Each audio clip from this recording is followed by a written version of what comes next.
Some leaders think rudeness is the way to go, but new research shows mean bosses can be bad for workers and the bottom line.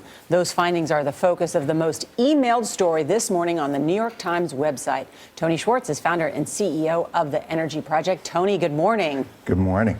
Let's get to some of the findings from these studies that were conducted that involved belittling and rudeness. The group that was belittled performed 33% worse, and the group that encountered rudeness performed 61% worse.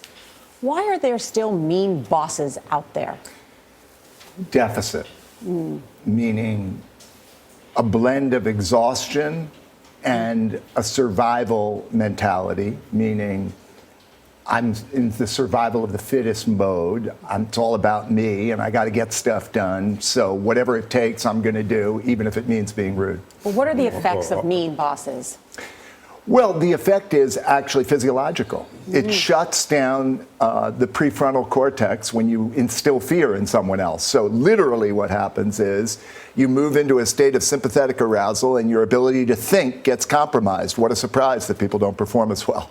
You think people are motivated more by praise than fear?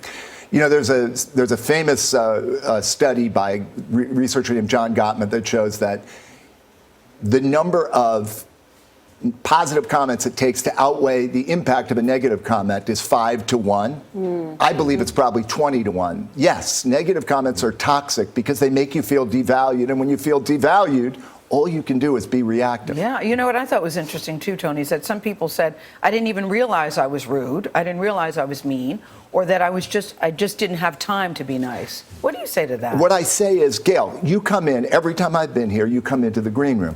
And the message to me is, inevitably, you care.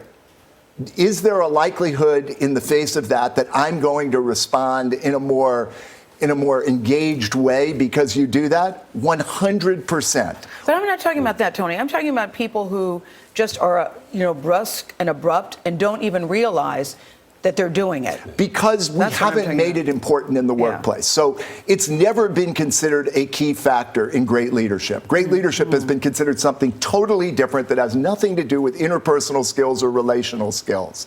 We're now in an era in which people's needs are so great, so complex, that if you don't pay attention to those needs, the likelihood is that you're going to get lower performance and less loyalty.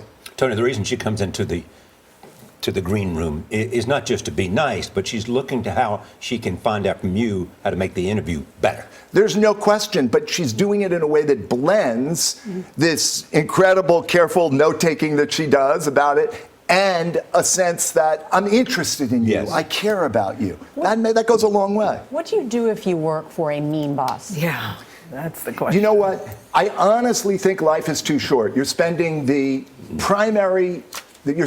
greatest number of hours of your waking life at work. Yeah. If in fact you're working for a demeaning and devaluing boss, ultimately the object ought to be to get a different job. If that's not possible, then what you have to do is separate what that person says about you from what you feel about yourself.